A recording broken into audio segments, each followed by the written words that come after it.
Body shot. Ooh, that hurt, didn't it? When adrenaline starts pumping and you know what you can do with this right hand, it's hard to not do that. Here are your hosts, Derick G and AJ. Phenomenal. Ketlen Vieira, she gets the dub and she thwarts the title chances of one Miesha Tate. In hindsight, did we see it coming? In hindsight, could we have seen it coming? I think so, folks, but hey, that's neither here nor there. The fight was the fight. We needed to see it to know that it was going to happen. But in other news, Mexico's Rafa Garcia, he picks up his first win in the UFC. Much deserved win, much needed win. Desperate win, actually, to be honest with you, but he got against a very high-level prospect in Natan Levy. Folks, if you heard me on the preview show, you know I was talking the man up, saying how dangerous he was, and he got out-wrestled by a striker for 3 full rounds, so it was very, very impressive to see. But if we're talking about things that are impressive, we have to talk about Lupi Godinez, who racks up yet another win, and she gets it over the Muay Thai specialist in Loma Luke Boon Mi. She got the unanimous decision win. I don't know what else to say about this lady, folks. She's as game as they come. She's 2-2 in the UFC. Did she take a couple chances, roll the dice a little bit? She absolutely did, but you know what we say here, you got to risk it to get the biscuit. And I think the last thing we need to talk about here is Taila Santos bursting into the women's flyweight top 5, top 10, probably top 5. Listen, man, she is a force to be reckoned with. She's storming up those rankings, and we might be talking about a potential title shot here in the near future. But hey, we're going to break that all down here in 1 second, folks. My name is Derick G. I am your host, and checking in with me, as always, the New Mexico native, the Santa Fe bomber himself, AJ, brother. What did you make of the events that took place here at UFC Vegas 43? A little bit of a snooze fest, but we had a lot of interesting developments take place as well. What are you thinking, brother? A little bit of a snooze fest, but we saw a lot of quality of content, Derick. There might have been a lot of wrestling going on, but like you said, with Rafa Garcia, Ketlen Vieira, Taila Santos, Lupi Godinez, bro, there was so many things that were hitting out through the entire night that it was good to see from an MMA community standpoint. If you're a wrestling fan, you had a lot of fun in this card. If you're a striking fan, it was a little bit on the snooze fest. Thankfully, Taila Santos came through with one and only, but yeah, it was actually a good night, man. I enjoyed myself. Like I said, there was a lot to pull from this card, which was a nice thing. It was a long night, but it was a long, eventful night, which is a good thing, man. How are you doing today, Derick?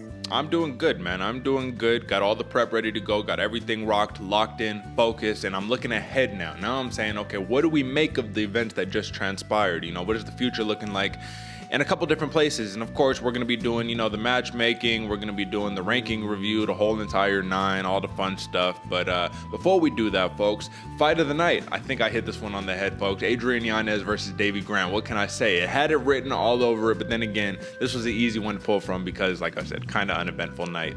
And Taila Santos, like you said, brother, she put on a hell of a performance, right? Lone performance of the night bonus, lone 50K bonus. And I just wanted to ask you, AJ, do you ever think, there's been a couple of times where Uncle Dana has actually awarded no fight of the night and just performance bonuses, or no performance bonuses and just a fight of the night? This one, he just gets 1 performance bonus, 1 fight of the night. Do you think this is his subtle way of saying, yeah, you guys need to step it up? We've had bangers in like 3 weeks back to back to back. This one was a little bit of a snoozer. You know, he's probably had even if he was even there, because I don't even remember seeing him there, like kind of on the broadcast. He might have been there next to Charles Barkley or whatever, who made a guest appearance, but he could have been watching the boxing fight while it was happening or something, man. You never know. What do you think? Yeah, it definitely could have been. He easily could have been watching the boxing fight. We know he likes to double dip over there. I think it was a little bit of subtle shade from Uncle Dana. I mean, he's a little stingy about handing out those 50K bonuses, but when he does, man, he goes big. When people perform, he goes big. So I think it's his way of letting everybody know, as much as we love to see the grappling, and it is a huge part of what MMA has become, we also, the fans, the casuals, really like to see finishes, see performance bonuses, and that's really what draws people in. So the more people can draw in, the more money he's willing to dole out. Yeah, I think it's a little bit of subtle shade from Uncle Dana, but hey, like I said, man, still a very eventful night. And if you're a fan of the sport, you're able to pull from and see those little bit of technique that we saw, man. I liked it going forward, man. Absolutely, man. So before, we got a lot to talk about here today. First, AJ, man, but I wanted to know if it would be surprising to you, because I feel like this has been a trend as of late. 3 fighters on the prelims here this weekend at UFC Vegas 43 notched their first win of their UFC career. Those fighters would be Rafa Garcia, for one, right? Cody Durden, someone who we're going to be talking about here, your sleeper, brother. He got himself in a little bit of heat. And Shayilan Nurdenbeka, all got their first UFC wins. Very, very impressive. Is that surprising to you at all?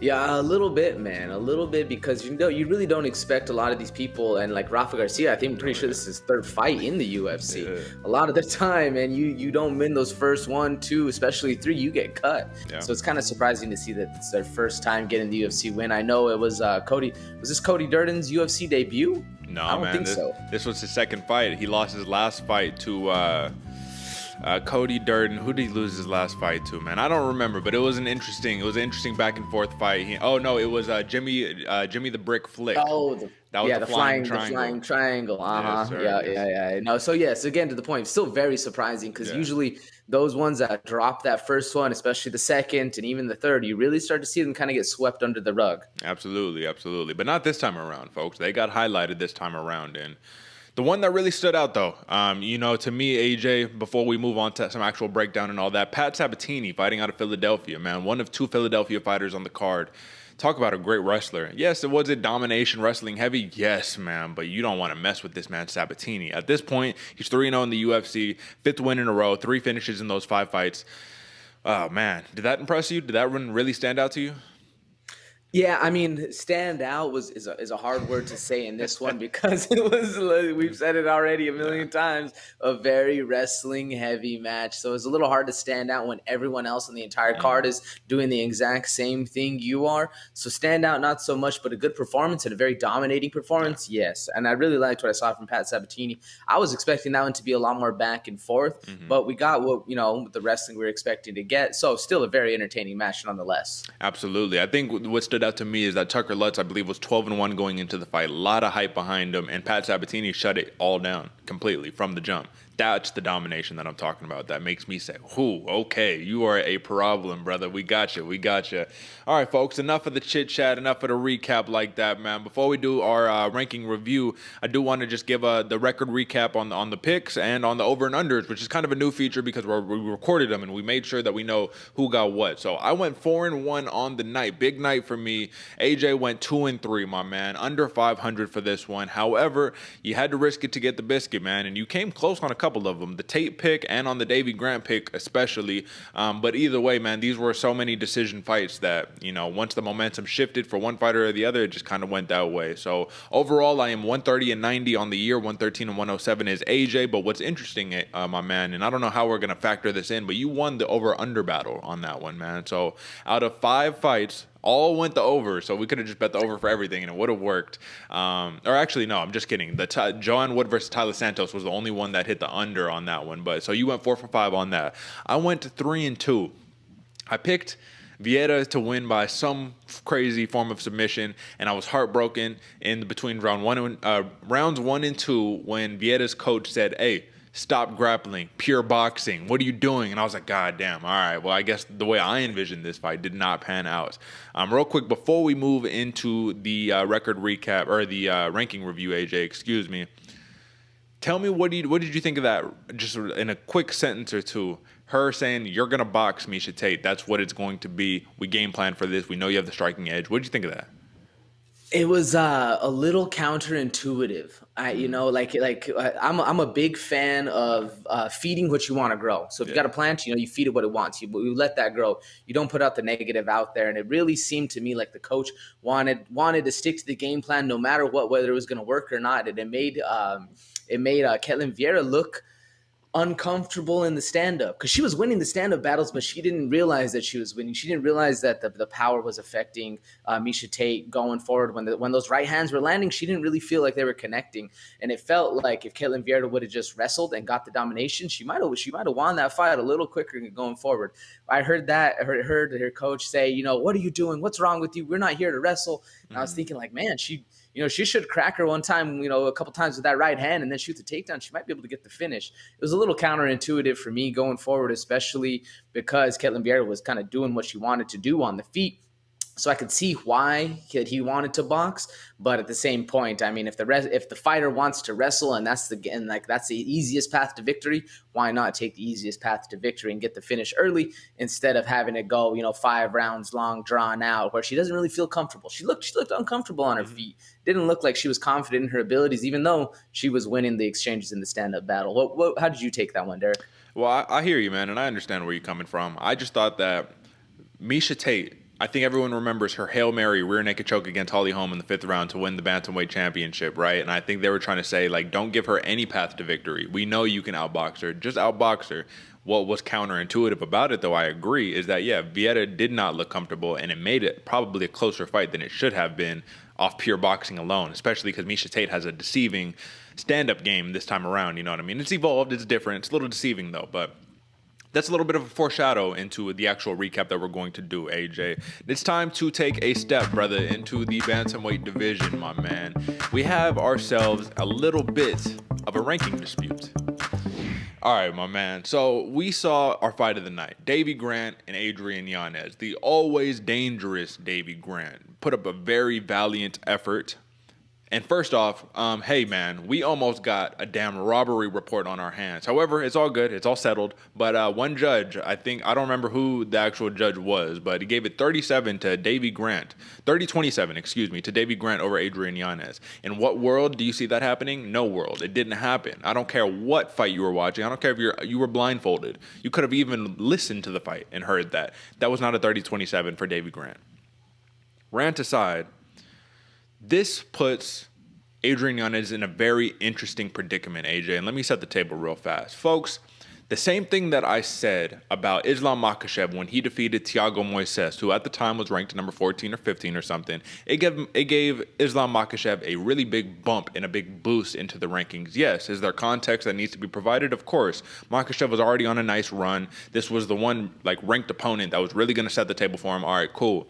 But in this situation, Chito Vera fought Davey Grant, and though he was already on that borderline of the between 13 and 16, 17, ranked fighter, he got a pretty big stock boost after defeating Davey Grant as well. And his was a little more definitive, right? He bloodied up Davey Grant a little more vicious elbows and all that good stuff. But either way, if Marlon Vera, Chito Vera, gets the big stock bump after defeating Davey Grant in the manner in which he did, and we just saw Adrian Yanez basically pick apart Davey Grant on the feet for 3 rounds. Was it a little back and forth? It was a little bit, but Yanez was rolling with a lot of those shots. He wasn't really eating the brunt of a lot of those shots.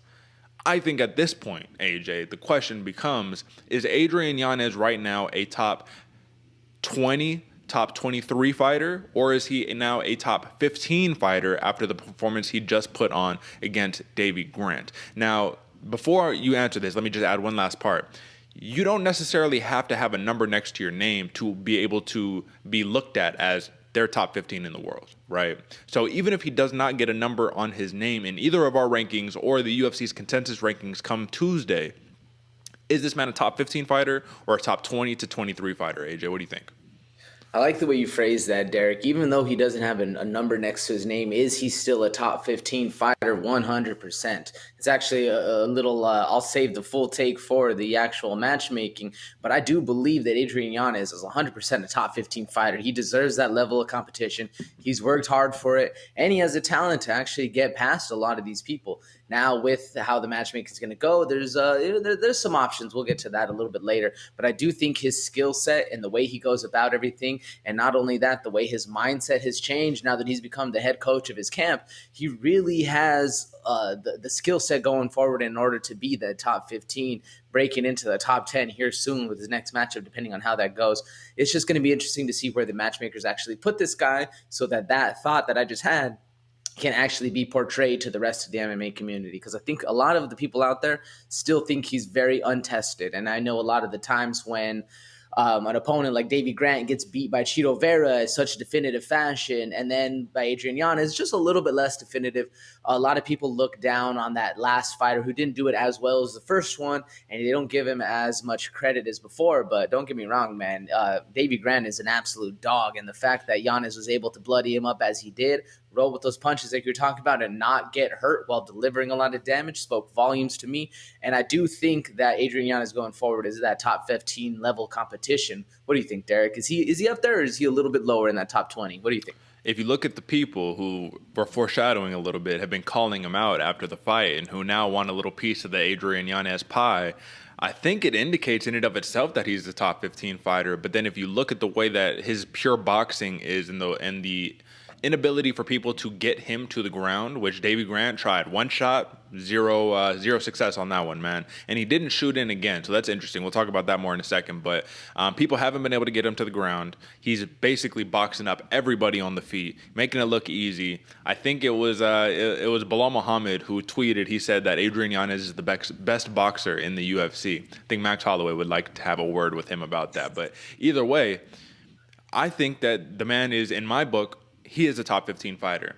And here's the way that we prove this, AJ, because like we said earlier, you don't have to have a number next to your name to be a top 15 fighter.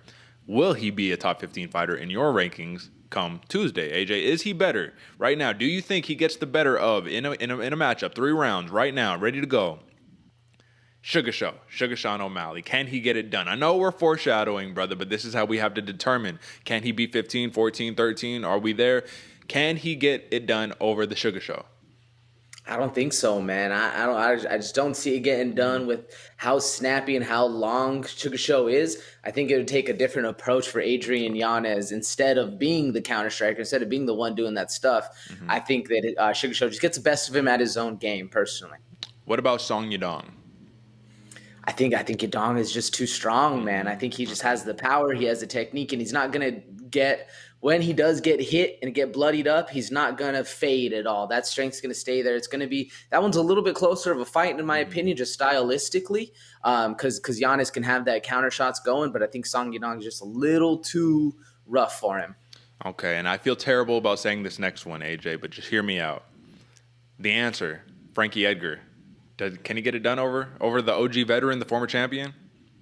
Oh, man, I feel bad as well. Mm-hmm. But the way the streak has been going for Frankie Edgar, I think this is Adrian Yanez's perfect opportunity to get it done. I think the fact that Davey Grant, because Davey Grant is a very good wrestler. Yeah. And the fact that he shot once, felt the hips, felt how things were going, he's like, you know what? I'm not going to waste my energy doing that again.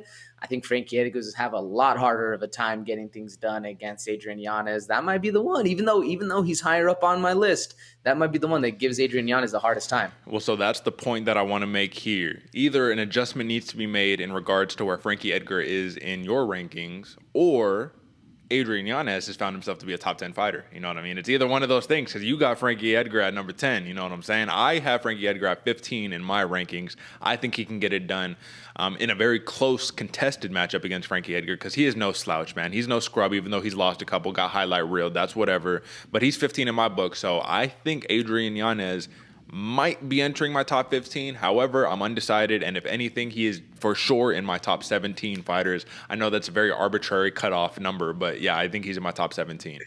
What do you think? What are your final words on this one, brother? Yeah, this one's a hard one to me, because I was looking at my rankings earlier before this one, and to me, the styles make the fights, man. Because could Frankie Edgar get it done against Sean O'Malley with the wrestling? Maybe that might be a better match. Where I think Yanez's wrestling is better than Sean O'Malley's. So that's where the mix-up kind of happens, man. I don't really know exactly where I'm going to put Yanez going forward. There's a lot of stylistic change-ups that needs to be happening. It's going to be interesting to see how, I'm going to have a sit down, have a brain session on this one. It's going to be interesting to see how it does, but I really do think in this division, that top 20 of fighters, really depends on the dog of the night and what stylistically, how those matchups are going to be going. Going to be interesting to see. I'm excited for where the bantamweight's going forward with the matchups in the future, man. It's going to be a crazy mix-em-up unfolding. Absolutely. And once again, it just goes to show how stacked this division is, man. And I guess lastly, I'll just finish by saying Adrian Yanez went into this fight ranked about number 26. So either way, man, he's in there. He's up there. We're in that range. If you're that 25, 26 top fighter, I mean, it's going to be very difficult for, people to deny you for too long, outside of that top 15, top 20, whatever you want to call it. But all right, AJ, brother, let's get into a little bit of recap, my man. Let me jump straight to it. Boom. Okay, brother. So what we have here, clearly you see a knee, and I want to disregard that knee. We're going to put the knee away because we need to talk about the fighter of the night, brother. And this is an interesting one, my man. This is an interesting one today because you could have gone anywhere. However, there was a couple people who stood out in this more or less lackluster card. And if you don't mind, AJ, I would like to start off with my fighter of the night. The fighter who had the intangibles, the storyline, everything intertwined together to make us assess and take a little bit of a deeper look at these fighters, man. Just because their performance stood out, but everything else did too. The yearly context, everything matters. And for that reason, I have to go back to the prelims, folks. So if you know anything about me, you know I love grinders. You know I love dudes who go out there and they make it happen. They face adversity and they keep trekking and they don't get discouraged and they keep it pushing. Well, there's one fighter today who not only made got their first win, in the UFC, but they also did it in a definitive way. And that man's name is Jocelyn Nuerdanbieke. And this man right here, I'll tell you, AJ, first and foremost, is he not only built like a brick house, dude's jacked as they come, but this dude did the most beautiful German suplex I've ever seen to Sean Soriano. I believe so. Maybe it was Pat Sabatini with the German suplex. Either way, the man took him for a ride. And I have a photo we're going to talk about in the photo collection that shows it, that proves it. Took him for a ride, had Sean Soriano flying in the air. We need to know the context here. Sean Soriano is a very respected member out of Sanford MMA, right? That's one of the super gyms here in the United States of America in terms of mixed martial arts. Michael Chandler's coming from there. Kamaru Usman, at one point was fighting at Sanford MMA, all that good stuff, right? Jocelyn Nuerdanbieke is a man who lost his UFC debut to Josh Kulabau. 9-1-1 in the MMA, 1-1-1 in the UFC. And AJ, I know you know one thing about Josh Kulabau is he doesn't have the greatest frame. He doesn't have the greatest body physique, right? Very unassuming man. And our man Nuerdanbieke, he missed the ball. He dropped the ball on that one, didn't get the dub. Well, what happened when he started wrestling Sean Soriano in the first round? He got nothing, man. He got basically sprawled on a million times. You know what I'm saying? He wasn't having a lot of success. He was getting reversed. It was a lot of ground transitions and all that good stuff. Did that deter him? No. Did that make him say, oh, this man's got some nice hands in Soriano? No. He said, all right, round 2, more wrestling. Round 3, more wrestling. And he literally won out a 29-28 decision in the round 3 by putting the backpack on Sean Soriano and keeping him there for all of 5 minutes. Control time was impeccable. The grit, the tenacity, the grinder fashion of Jocelyn Nuerdanbieke was amazing. And this is the big thing, man. Sean Soriano is so much better than his UFC record indicates. This is a big win for Nuerdanbieke. This kind of puts him on the map because, yeah, have people been able to beat Soriano? Of course, but in this fashion, this definitive, not necessarily. Christos Giagos was the last fight for Sean Soriano. Soriano was winning the fight until the guy, I think, submitted or knocked out a little bit later in the round. This one was full-on domination. Round 2 and 3. Round 1, a little bit something different. And then lastly, AJ, the icing on the cake for this one that was so beautiful. My man shot a double leg at Sean Soriano. Soriano did full hip sprawl, right? Hips back. Jocelyn grabbed him, powered through the hips, and fucking football tackled him on top, bro. I was all like, yo, that is a shot. I had to tweet about it and everything. When I saw that, I was like, this is amazing. That's a great shot. If you're a fan of wrestling or grappling, folks, then you can nerd out and geek out. Not all of you are. I clearly am. But that's why, Jocelyn Nuerdanbieke, you are my fighter of the night, brother. Come on, come get yours, man. We need to start getting some awards, sending these awards out to some of these people. But all right, man, that's it, brother. I'll get down from my pedestal on this one, my soapbox or whatever. Who is your fighter of the night, brother? Man, my fighter of the night for this fight night, Derick, I could have gone plenty of ways with this one, man. You talked about it before, whether it was Lupe Godinez, Rafa Garcia, Jocelyn Nuerdanbieke, man. There was so many fighters that were out there that were getting their first one, their milestone win, these kind of good storylines we like to see. And as much as I even liked the respect and the admiration that Ketlen Vieira showed to Miesha Tate in her dominant win, you could see that it was hard for her to face somebody she looked up to. She even asked, humility-wise, like, yo, I want to train with you. You're an absolute legend. All that aside, my fighter of the night is Sean Brady, man, because of the way he was able to dominate Michael Chiesa for 3 rounds total. Nobody does that to Michael Chiesa. We even expected Neil Magny to come and put it on Michael Chiesa, and guess what? That shit did not happen, man. Sean Brady came to play. He knew his attack. He knew how to get things done. And even though he said, yo, Michael Chiesa might be one of the best grapplers in the game, guess what? I'm the best wrestler. I'm going to put it to him. I'm imposing my will on this man, and I'm going to do it the way I'm going to get it done. And I love that about it, man. He stayed true to who he was. I love the confidence, and I love the humility he had as well, man. Knows he's the best wrestler, said he's the best wrestler, but still was able to admit that, yeah, he got a little tired in their 3rd round. That's how he got tossed, and as well as the pressure of the big show was able to get to him. And because he showed that little bit of humility, it showed that his game and his mind power is even better because he was able to overcome all that adversity going forward and stick to his game plan, stay true to who he was as that wrestler, and really put on a dominating performance, man. Not only did to this man, I have the mic, cut a promo. We saw a horrible promo earlier in the night that we'll probably talk about a little later. But not only did Sean Brady cut a promo for himself, not for himself. He didn't cut a promo against anyone. He cut a promo for the homies, man. He cut a promo for the Philly crew, the New Jersey crew, and he said, listen, I want to build a card on all these other people as well. I want to feed them as well. Let's bring a card back to Philly. I forgot what stadium he said, but he included, what it did for me too, man. He included the Dawkins bros. Anytime you feed in the Dawkins homies, I'm jumping on board as well. Sean Brady kind of had it all, man, all from the performance to the after show. And then the dominating performance of Michael Chiesa really what drew my mind to it, because there was a lot of other fighters on this card, folks, that you got to watch out for. But Sean Brady's the real deal. And all of that included, he also stayed undefeated, man. He stayed with his 0 over there on the other side of that little dash that we like to see.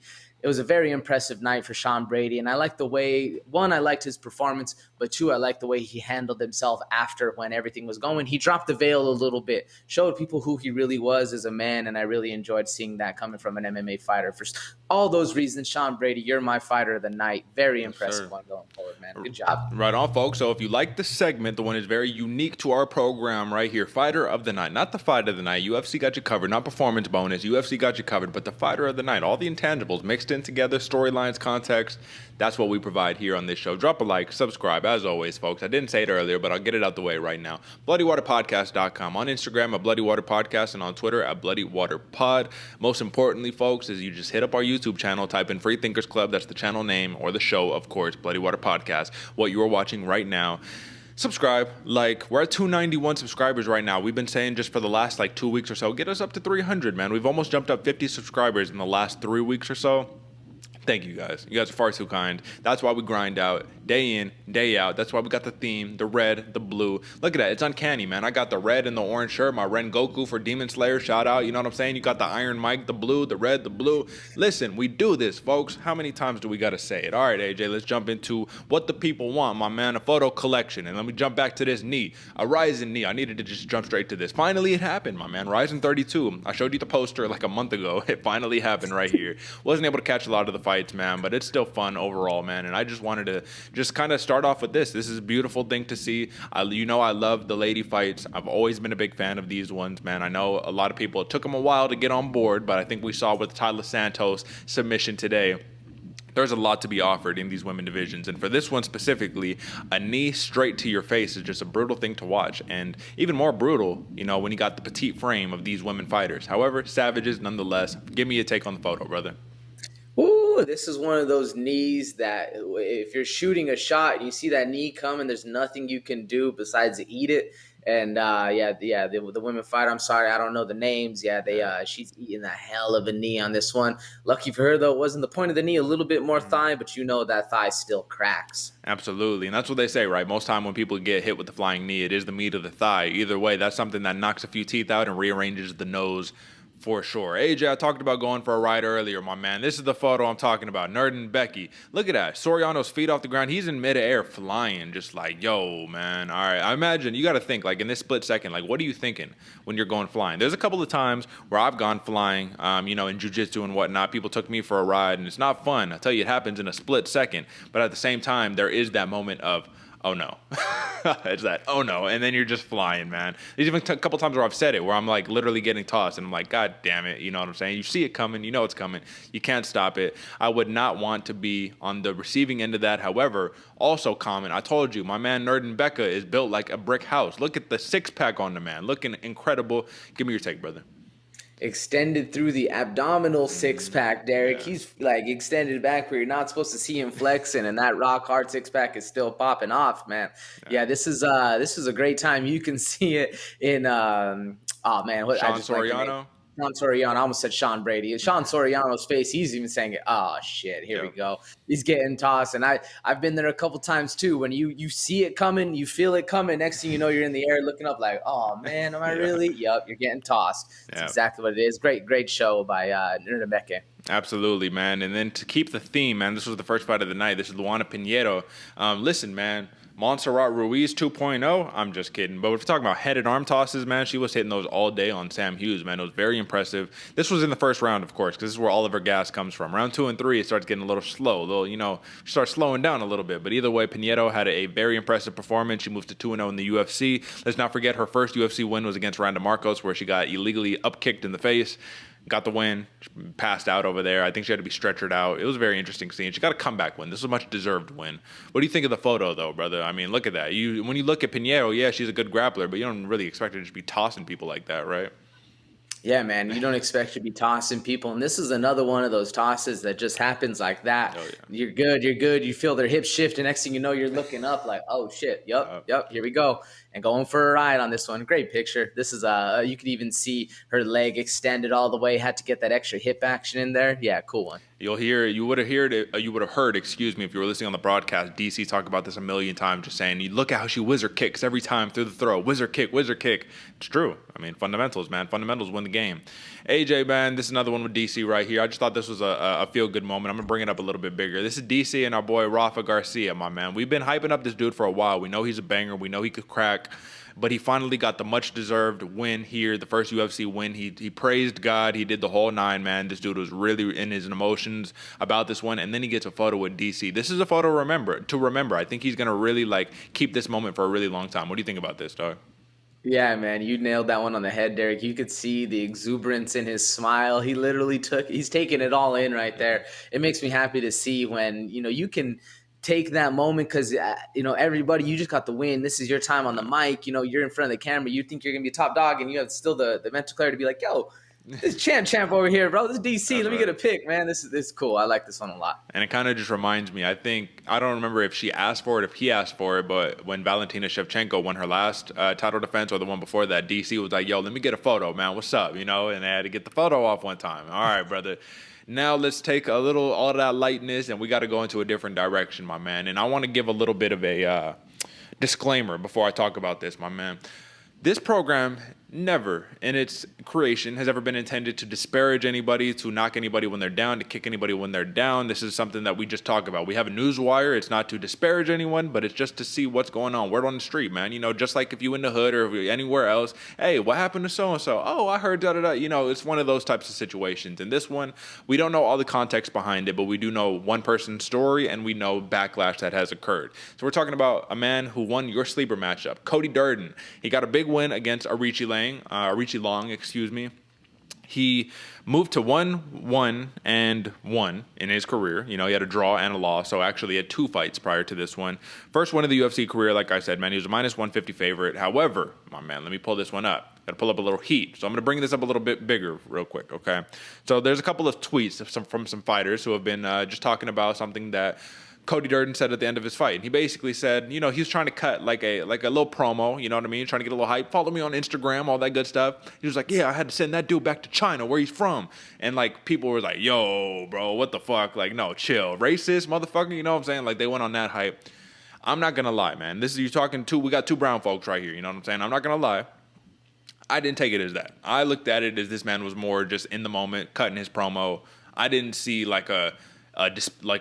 I have hate towards you and your people. It was more whatever. If this dude was from Greece, send his ass back to Greece, where he's from. I don't give a fuck. You know what I'm saying? So what do we have? We have a couple people.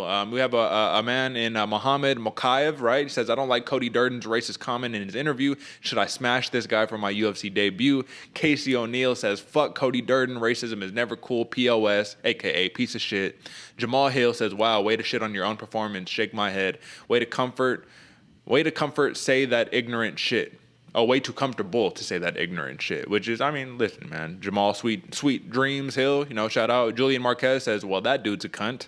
And then we have Brandon Royval, man. He says, if Durden is at the UFC event, who's blowing Kyle Rittenhouse? And listen, folks, we don't need to get into politics about that one, man. That's a whole national story going on. But the point here, AJ, is that my man, or your man, or someone's man, neither of our man, but the sleeper, the man you chose, Cody Durden, caught a lot of flack behind that statement. So really quickly, my man, like I said, this is not a politics show. This has nothing to do with any of that. We don't need to get into that. We cover MMA, mixed martial arts, combat sports. This is what's going on in combat sports right now.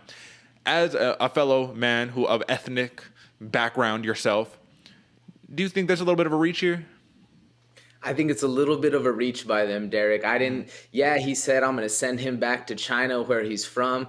But if that's the most racist comment you've ever heard, you have never dealt with racism in your entire life, man. When you have people calling you spick, calling you, the actual legitimate derogatory terms to your face, that's racism. They're treating you differently. They have people who don't. There's a time in Wyoming where I didn't get served in a Subway, and my white friend next to me was freaking out. And I was like, yeah, man, white people don't like brown people, I guess. I'm light skinned, bro. Like, I don't even know, man. It's shit out there happens all the time. And if he said it didn't feel like to me as racist as other people are making. I can see where they're coming from. Don't get me wrong. I can see 100% where they're at. But lest we forget, right, what he said before. He cut an amazing promo about some other dude right before where he was talking shit. And the fact that his comments after are like, what's the word I'm looking for? When it just superseded. Thank you. Superseded his promo that he cut shows how much impact it actually had. But I just think he was too tired and he forgot the second half of his comment that he was saying. Yeah. I think he was going the Chael Sonnen route where he could have said, I'm sending that man back to China, blah, blah, blah. And he would have had the remainder of that quote and it wouldn't have been as bad. But I think he was just a little tired. He forgot to say it. He even caught DC off his game. Even DC was like, I was looking up and he said that word, and I was like, whoa. It was an interesting night for sure. I didn't take it as racist as a lot of these other people are. I mean, good on them though for jumping in and saying like, hey man, that shit don't stand here. I'm cool with that as well. Absolutely, that's fine. Especially if you want to make that your stand on beating this dude up in the future. Cool, word. Yeah, get it. I'm down. So let's not forget, he called out Jeffrey Molina. Jeff Molina. He was calling him out, saying El Jefe, whatever, said he's gonna put his nuts on the top of my head when he says sprawling on these takedowns. So saying all that, and I do agree, man. I didn't even hear it. Like while I was listening to it, I kind of tuned it out, and I go on Twitter and everyone's reacting and shit. I was like, yo, what did I miss? So I had to replay it back, and then they had said it and all that. And then they had asked him about it, like, so you said some stuff, man. Did you see what's going on social media? Basically, folks, I do want to say this, man, for all the Asian homies out there, man. Listen, we know that there are all aspects of racism for all different ethnic groups that are out there, man. So there's no disrespect intended on our end right here. We just covering in all that, man. And I wanted to put this up because I do believe in due process, right? And I do believe in people's opportunity to have a second chance and to right their wrongs. And Cody Durden followed up with a tweet, and he says, listen, the guy was disrespectful. He's talking about Arichi Long. He says, and he wouldn't shake my hand at the weigh-ins. After beating him, I simply meant he can go home wherever that may have been. I apologize if I offended anyone. That certainly was not my intention. I love you all. See you at the top at the UFC. So here, AJ, I mean, you do the responsible, accountable thing as an adult, and you say, okay, that came off wrong. My fault. You know what I'm saying? This is really more what I have meant. And then you have to take it. It's up to their character to then determine whether you believe them or not. But I will say this, man. Some people did some dirty stuff, bro, and they dug up some old tweets of his, and it didn't look good. But then I'll tell you this much, AJ, in 2013, 2012, wherever, all 10 years ago, I had some tweets that didn't look good. I'm sure everybody else did too, because you live, you grow, all that good stuff, man. But right here, my man, and we're not the morality police, like I said. We'll move on after this, but this is a hot topic. Is this enough for you to say, okay, well, you did the grown-up thing, man. You apologize, all that good stuff. Cool, we're good. Wipe our hands with it. Let's move on. Is this enough for you? It's very, very close to enough. Mm-hmm. I'm a big fan of taking full responsibility of the actions that you have put out there in the world. I think that's what separates a lot of us in this world from thinking I'm the controller of my life to other people are doing this. And just, I like what he did. I like that he's taken, saying, I apologize if I offended anyone. Certainly not my intention. I just wish he would have said, instead of making it about, listen, this guy was disrespectful. It almost sounds like an excuse he's making right off the bat for him being quote unquote racist, as racist as you want to put it. So it's like a half-ass excuse, half-ass apology. I'm okay with it because I didn't find it as racist as a lot of other people did. Yeah. But at the end of the day, we're in the business of mean, and he's going to have to answer for those for those words he said before. So I hope they put a Chinese man against him again, and he doesn't do the exact thing, but he gets cosmic justice, over there going forward, man. Absolutely, man, and that's when you get a dude like a Tim Elliott or something who then goes and you remember his fight against Jordan Espinosa where he was all like, "Oh, so you choked a girl in 2018? What's up, bro?" He's like whooping his ass while he's just talking shit. He's all like, "You don't know the full story." He's like, "I know enough," and dropping elbows on his head, you know. So maybe we need something like that, man. This is the fight game, so whatever comments you make, you got to pay for them next time you go into the cage. I will just say this: the man did put a target on himself from his colleagues there at the UFC. Either way, man, yes, I agree. The first part of this, you didn't have to say he was disrespectful, all that, because you kind of just canceled out. You know, it's like a double negative. Like you canceled out, you know, your shit right there. Either way, in my mind, AJ, as a man who says, like, listen, man, let's not take things so seriously and all that, even though this is a serious issue, I'm cool, man. I don't give a fuck. I'm sitting here and saying let's leave the fighting in the ring and all that and all this politics and shit. Keep that shit out of there. But either way, I felt it was important to hit this because this was a hot topic in the MMA Newswire and whatnot. And then lastly on this, AJ, before we move on, I will just say there is no room for racism in this game or whatnot, AJ. But lest we forget. What our man Colby Covington, right? You know, he said some pretty foul personal shit to Kamaru Usman and nobody blinked a goddamn eye. So for someone to say something like kind of as vague as this and for it to blow up, I'm just like, okay. But that's neither here nor there. We'll leave it, wipe our hands with it. We're done. AJ, this photo right here, my man. Loopy, star in the making, my man. It's literally all I have to say. Just give me a comment on the photo. She got some bounce to her. God damn. She probably just jumped off the toes for a quick little hop. She got a damn near foot off the ground. Quads are popping. Lupi Godinez, man. I think this is a foreshadow to how her career is going to be going in the UFC, man. Jumping up there. I'll just say ascending. I'll just leave it at that. All right, my man. I'm going to pull this up a little bit bigger. This is DC examining our man Yanez. And you can see right here, folks, a fat cauliflower ear right there on Adrian Yanez. So forgive me because our faces are blocked here if you're watching. Excuse me if you're watching, but if you're listening, you'll see Adrian Yanez just sitting there chilling, ear ready to burst. My man, I don't got cauliflower ear. I don't know too many who have bad cauliflower ear like that, but just give me your take. Davey Grant hit him with something. There was something in that ear, man, made that ear about to pop. What do you think?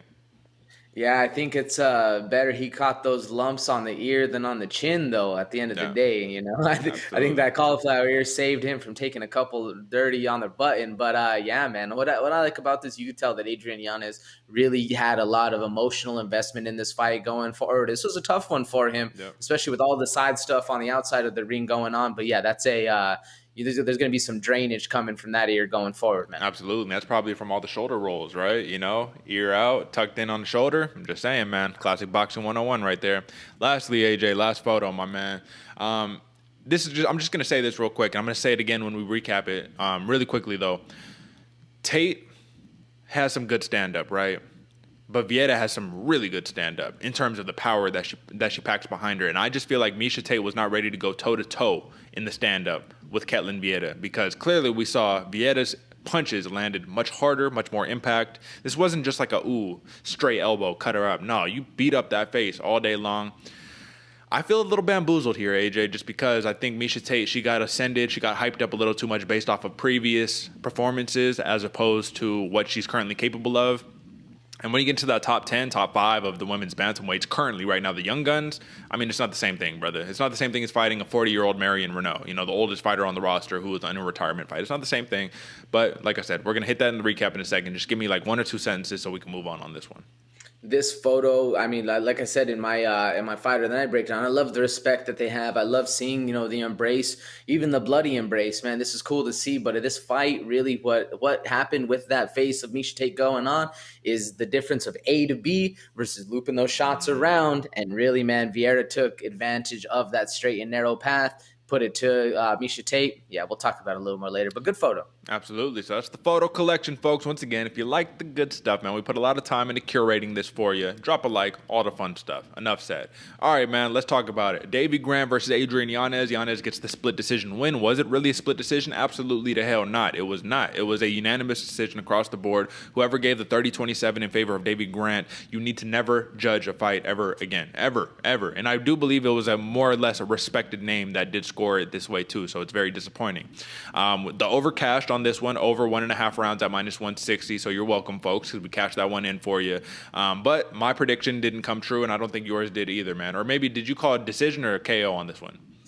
I don't have that note up Well, anymore. I called for KO round 3 in favor of Yanez. I thought the knockout streak would continue, but dangerous Davey Grant, man, he's dangerous for a reason because that chin is solid as hell. Either way, this was our fight of the night. Adrian Yanez minus 270, cashed it, money.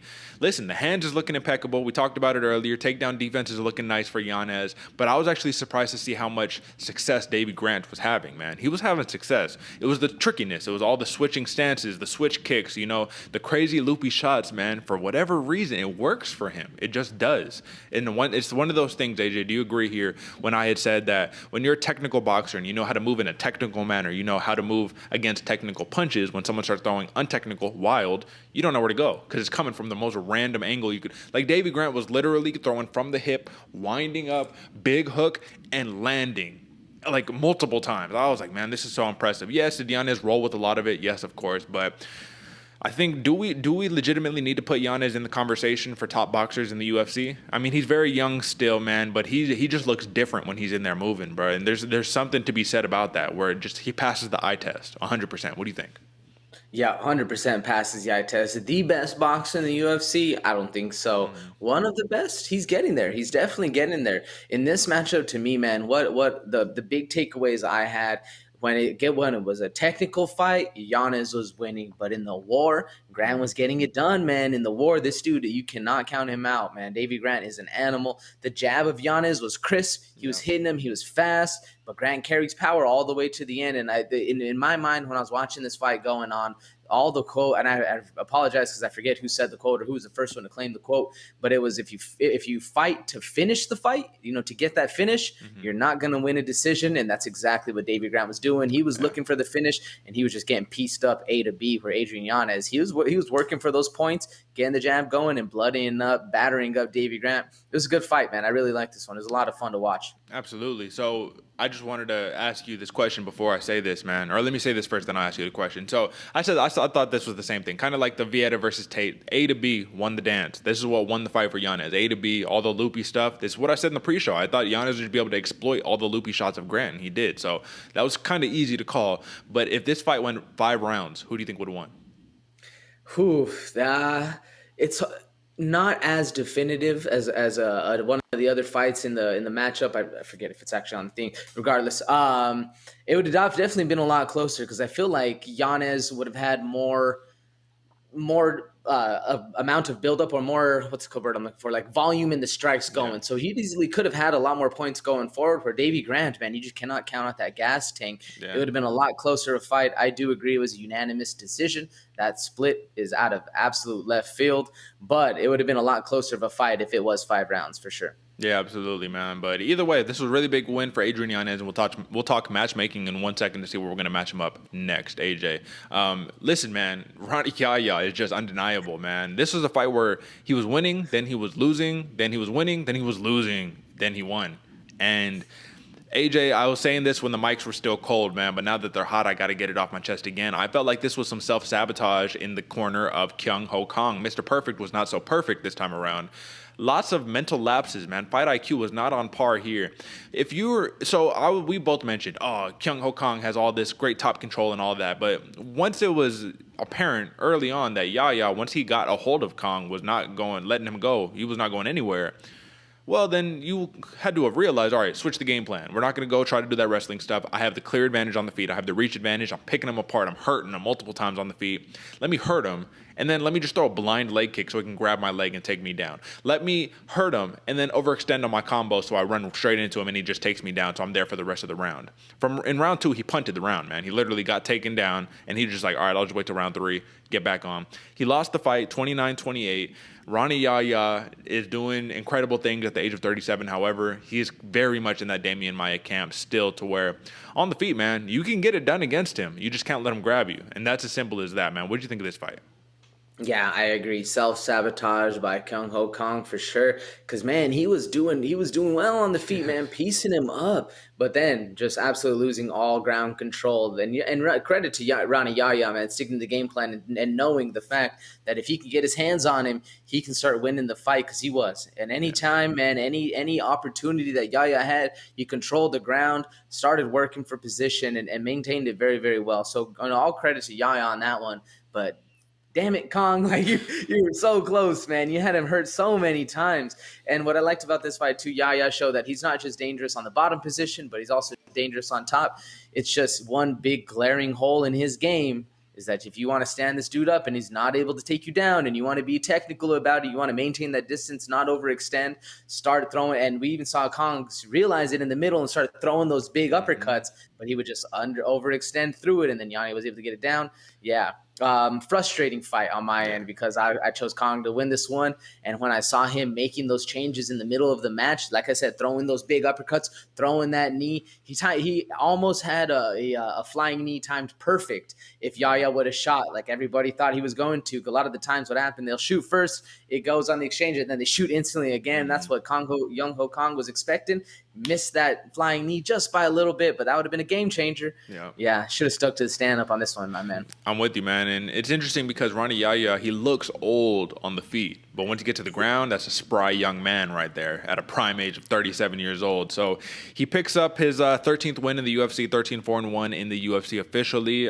First decision win since 2016, man. He finishes everybody. That's what he does. He submits you. So it was interesting to see he was still able to pick up the decision win. And he also did note that normally he lets go of the third round. Generally speaking, like he loses focus, he loses the third round, and that's how he'll lose his fight. He got it done today. So it was a big win for him. And it goes to show why this fight did open up as a -110 pick'em each way. It was really a coin toss. Rani Yahya won the coin toss. But like I said, Kong, the result is much different than how the fight played out. You feel me? One of those. So, all right, man. Big win for Rani Yahya.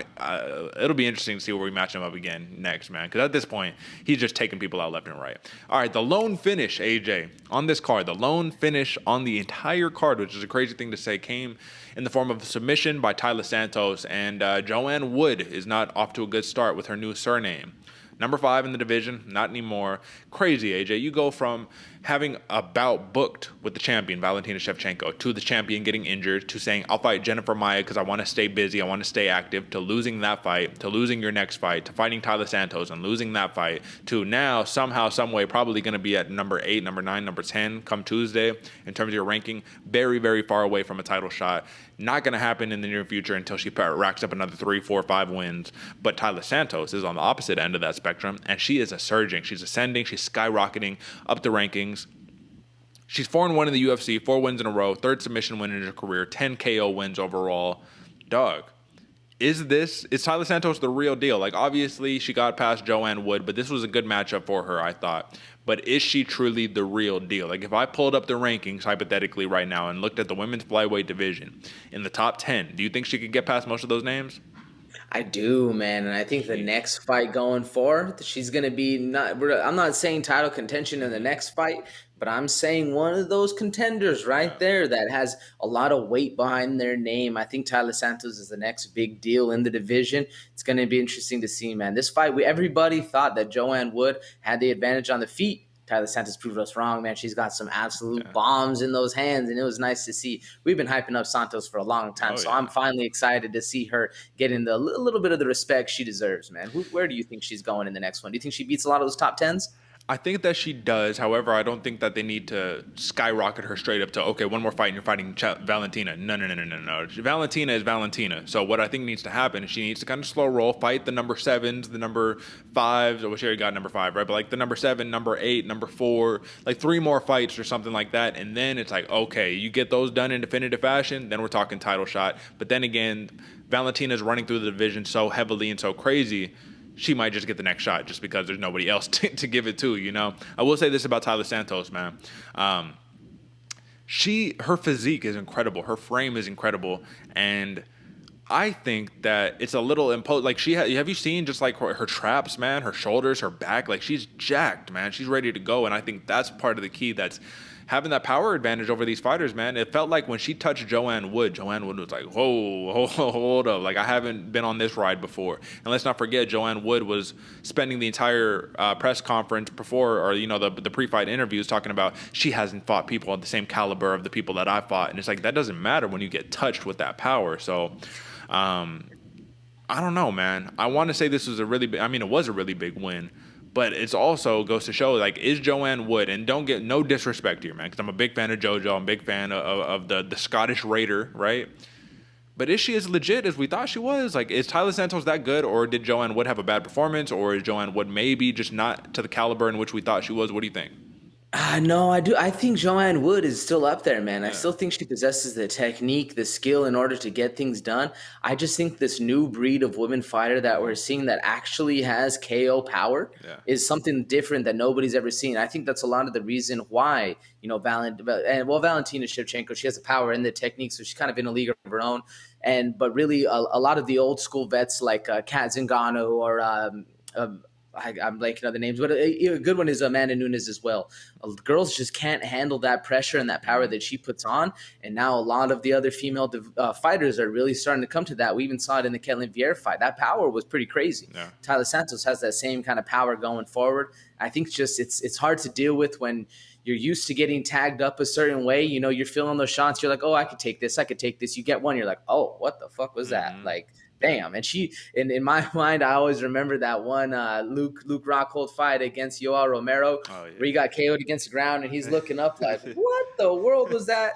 Joanne Wood had that exact same hit whenever she got put up against the fence right before the submission. And if Taila Santos was a little bit meaner and a little bit more hand heavy, we could have had the same exact outcome as that one going forward, man. Yeah, I thought we were going to see a finish or like a knockout finish, but she got the submission either way, man. You know, I just want to ask you this quick question. What is the difference between Taila Santos and Jocelyn Edwards? Is it just that Santos has a much better ground game? Because I feel like it's the same situation, but Edwards has not had nearly the success that Santos has had. I mean, that's a good question. It's a good question. I would have to imagine it's the ground game with forward. She's a little bit more well-rounded. It's a little harder to get things done on the ground against Santos. But, I mean, Edwards has that power as well. So it's interesting to see where it's going to be. Yeah, either way, big win for Taila Santos, man. She opened up as a minus 310 favorite, and I think DC was all like, ooh, that's crazy. She shouldn't be that big of a favorite. And then she just starches Joanne Wood. So it's like, oh, no, I think she should. This is the one fight, AJ, and I didn't say it in the last fight, the Rani Yahya versus Kyung Ho Kang, but we both hit on the over on that one. That one cashed at minus 140. This one, the over was minus 325 plus 250 for the under, and the under hit on this one, man. Taila Santos got it done. So if you bet the under, folks, you made you a little bit of nice money right there, man. All right, brother. Co-main event time. Sean Brady got the big win over the Maverick Michael Chiesa, and this is one where Sean Brady, he legitimately has proclaimed himself as one of the best grapplers in the division. However, then that means you need to fight probably Khamzat Chimaev, right? Because let's not forget, I don't know if you saw AJ, but he just fought the Joker, Jack Hermanson, in a middleweight contest, freestyle wrestling, beat him 8-0, scoreless 8-0. It was nasty. I saw some clips. I didn't watch the whole thing. I saw some clips, and this dude's a problem, bro. With that grab, he's so strong. He's a fucking problem, man. But in the meantime, we're not talking about him. We're talking about Sean Brady and Michael Chiesa. Listen, this was the old wily wolf, the vet, and Chiesa versus the young dog and Brady got the job done, man. Now, I need to ask you this. It was very bad. It was very competitive, right? Chiesa was coming on round 3. If this was a 5-round fight, who do you think would have won, my man? Because Chiesa was really coming on in round 3. Brady was tired, a lot of grappling, really heavy. And Chiesa looked like how we said against John Jones in his fight against Dominic Reyes. Rounds 4 and 5, he was winning. If it went 10 rounds, who would have won? If it was fight to the death, who would have won? I have a feeling Chiesa could have got this one done if it was like a fight to the death. What do you think?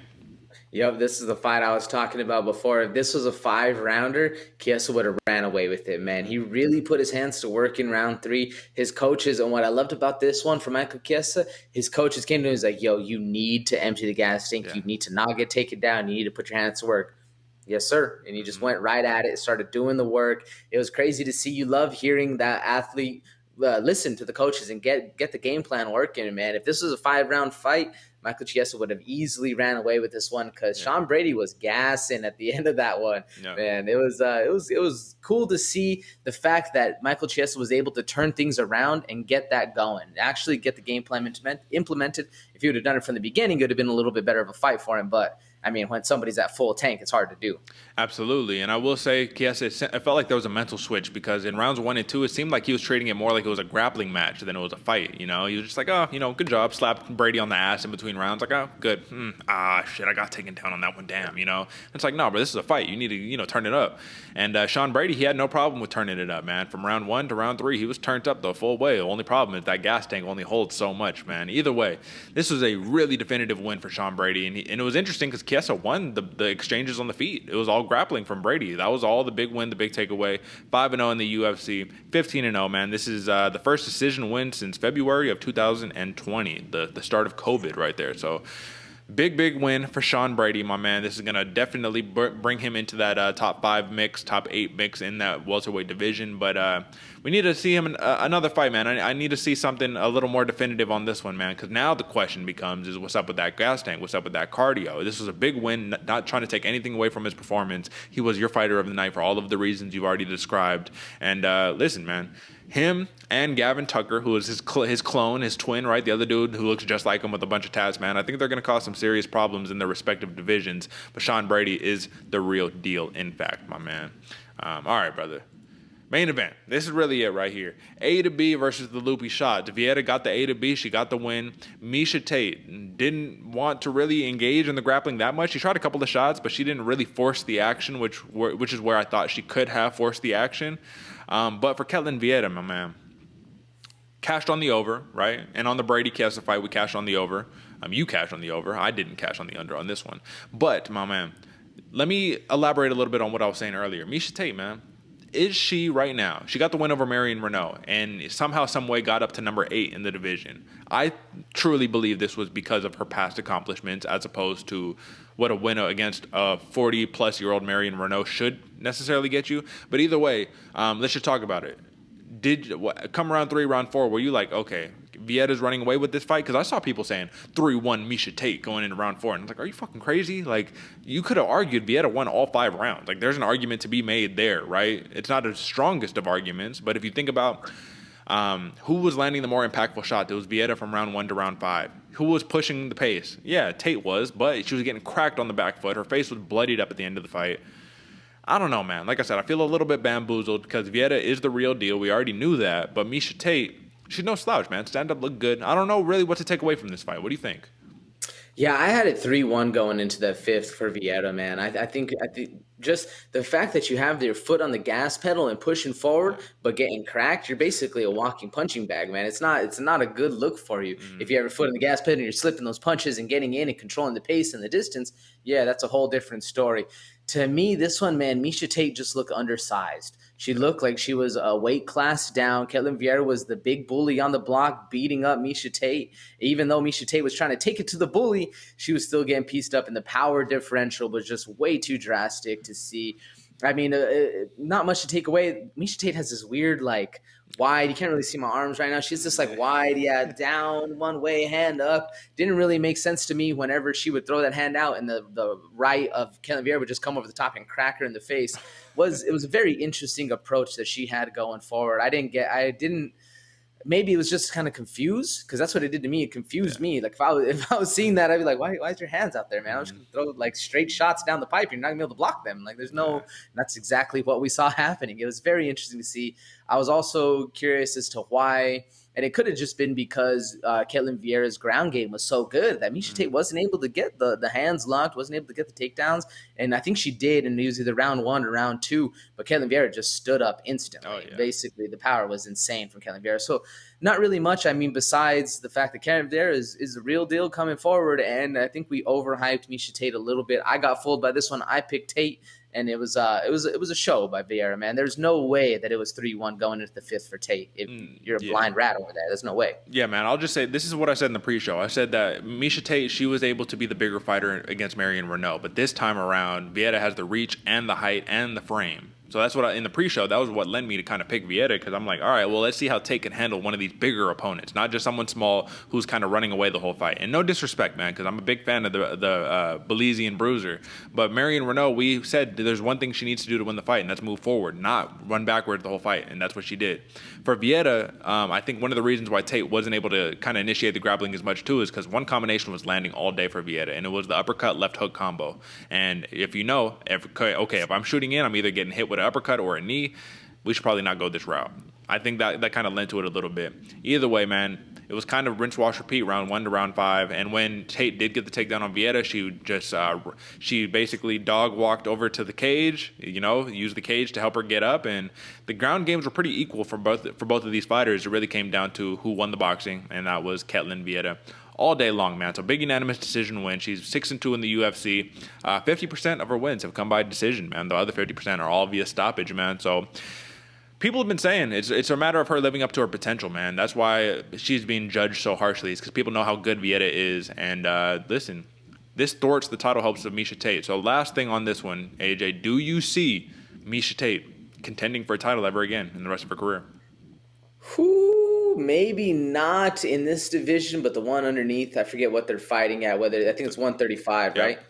Yeah. So if they fight at 125, maybe she's a little faster. But yeah, I mean it's hard, man. With these young guns coming up, I really don't see it as much as disheartening as that is for a fighter to say you probably can't be the champ ever again. She has distance in the UFC still, but I don't really see it. This just reminds me of the Ben Rothwell fight against Rogerio de Lima, man. He said, he's like, I need to win every single fight from here on out to get to that championship. Well, he lost and sends you right back to the back of the queue. So unless she makes another run, I don't know. This might just have been more of a novelty type situation. Because Miesha Tate also said, she said it before the fight. She's like, I only got maybe like 2-3 years left in this sport at all. So, you know. Leave that for what it's worth. All right, folks, that is the main card recap. We hit you over-unders, money lines. We gave you everything you need, so drop a like, subscribe. We appreciate you. You know what time it is. And to conclude, because we're running a little long here, let's knock through these matchmaking real fast, AJ. Ketlen Vieira, I say she fights number 2 ranked Holly Holm next. And hear me out, brother. The reason why I say that is because Miesha Tate was saying, if I get a win, I either want to be up there for a title shot or I want to rematch Holly Holm. Well, Miesha Tate lost. Ketlen Vieira usurped her, and I think that she should then take that fight, that high-profile fight against Holly Holm. It's a fight going up. Number 2 is Holly Holm. Nobody really wants to fight Holly Holm. Interesting striker versus a striker who can also have a distinct advantage on the ground. I think it would be a fun matchup, and this fight more or less would determine who gets one of the next title shots, in my opinion, against Amanda Nunes. So what do you think about that one, brother? Yeah, I had Holly Holm as well, but I also had Jermaine Durandamy just because I feel like those are the 2 fights that Ketlen Vieira and there.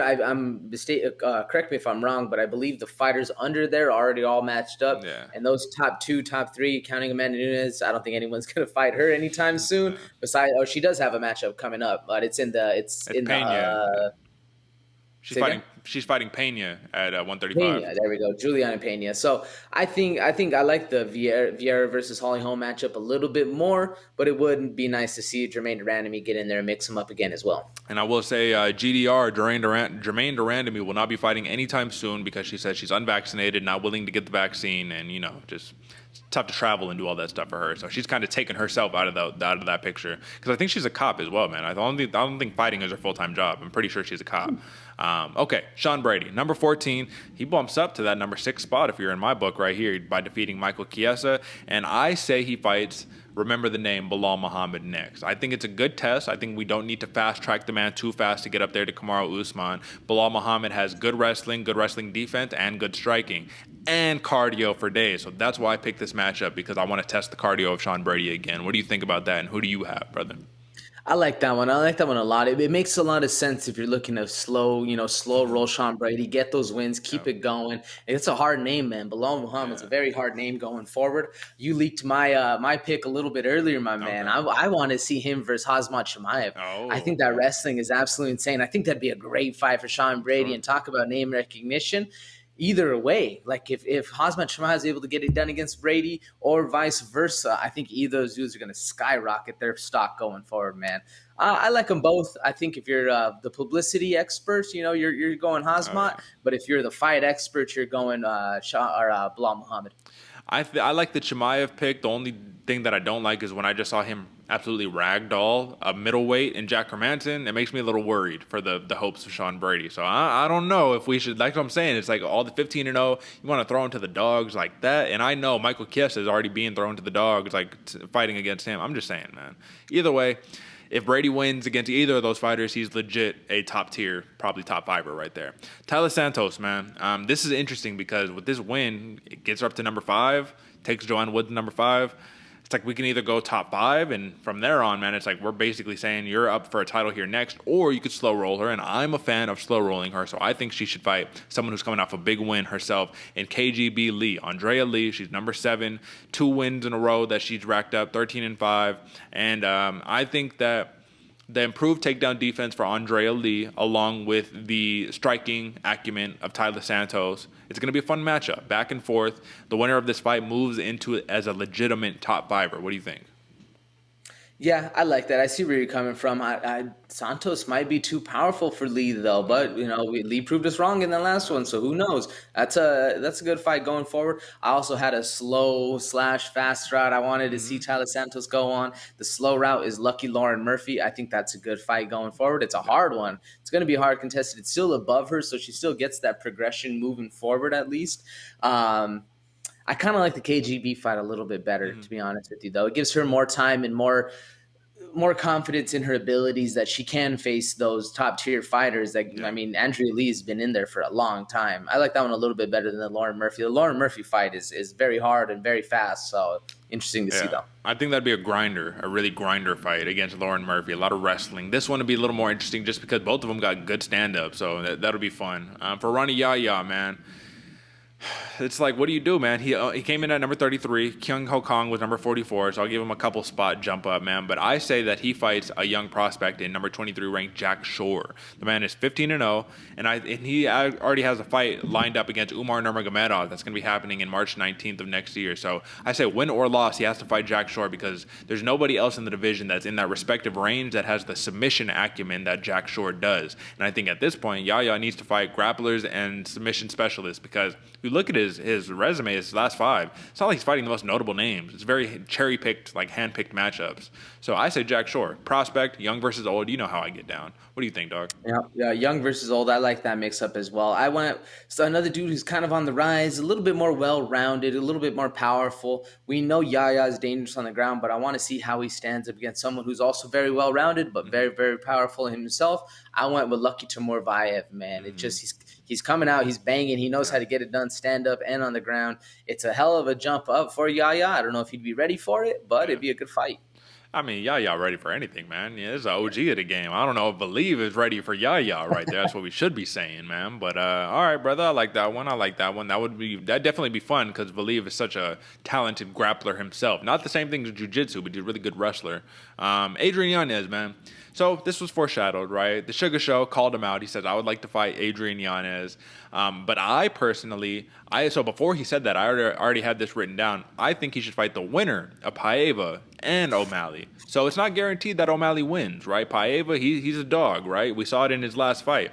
And he got the win over Kyler Phillips, which was very impressive, right? But I think that either one of these fighters would be really good for Adrian Yanez because both of them are long, both of them are lanky, both of them have very interesting striking. Paiva has a little more of a ground game than O'Malley does. But then again, we haven't really seen O'Malley test out his ground game like that besides when he was getting smashed by Chito Vera, and his foot didn't work there, so I don't know how much it counts. But either way, I like either one of those fights, or give him to the Kung Fu Monkey, Song Yadong, man. You said Song Yadong might be too much for him. It'll be a little bit closer, but I like either one of those matchups. Who do you have on this one, definitively? Ooh, yeah, no, I like those a lot. The problem with a lot of those matchups is they're already booked up, so that's why I was kind of disengaging them in my head. I like those a lot. I really like either the Sean O'Malley or the Holly and Paiva fight because in my mind, Yanez is a top 15 fighter, not quite top 10, so I was going somewhere around there, but I was slow rolling him on this one, man. I went Casey Kenny. We haven't seen Casey Kenny in a while. There might be something up with him. I didn't do the due diligence to look at what's going on. But it'd be a good fight. It'd be a good match to see somebody who's able to wrestle against Yanez, see how he handles that. And I think Casey Kenny is like number 20 on the Tapology worldwide rankings. So it'd be interesting to see. Slow roll a little bit, but I kind of like that winner of the Holly and Paiva versus Sugar Show fight a little bit better, to be honest. I'll tell you what, man. I think that Song Yadong might have took Casey Kenny's soul in their last fight. I think that's would have happened because Kenny was on a roll, you know what I mean? And Song Yadong put it on him, man. And I don't think he was expecting that. So that would be a fun matchup. I think Yanez might be able to get the better of Casey Kenny for sure. I think he's a little faster, crisper. Hands are a little too nice. It'd be fun, man. So that's the matchmaking. That's what we got for you guys. All right, my man. And then lastly, let's just knock out a quick story and get out of here. And the story that I have for this one, my man, is Iaquinta, the Raging Realtor. He indicates he'll retire after suffering his third straight UFC loss. Now, I don't want to dig too much into this, but on his podcast, he more or less said, listen, man, quote, I'm thinking that's it, man. that's the way to go out. I mean, obviously you want to go out on a win, but this shit's not worth it, dude. You saw Michael Chandler and Justin Gaethje fight. Those guys, they beat the hell out of each other. That wasn't worth it. To be honest with you, I don't know. It was the first fight that I really gave up in. This is the key right here. He didn't knock me unconscious, talking about who's our guy? Who did he just fight? Bobby Green. King Bobby Green. So he says he didn't knock me unconscious, right? I just kind of turned and covered up. And I was still conscious. I knew what I was doing, but I just wanted out. That was it. I realized that he hit me hard. It was probably not going to be a good night for me. I was not confident in my preparation, in my cardio, my wrestling. These guys are training hard. These guys are training 3 times a day, 2 times a day, really hard. My body just can't hold up to that anymore. That's the first time in my career ever that I gave up in a fight. So you have to admire the honesty of Raging Al Iaquinta. And I respect it, man. Just being like, hey, man, I don't have that drive. This is a dangerous, dangerous game, and I don't have the tools it takes to protect myself completely the way that these other guys are. So I respect it. It's not a formal retirement announcement, but just give me your take on that. Yeah, I respect it a lot, man. That's when you need to really get it done. You need to self-examine and say, did I quit in that last fight, or did he get the best of me? You know, did I still have some in the tank, or did I just say, yeah, I don't really want to do this anymore? Yeah. I think it's a good call. I respect it a lot by the Raging Realtor, man. Al Iaquinta, he's a dog. He's a dog in the fight. When you lose that dog, it's hard to get it back and really stay invested in this one.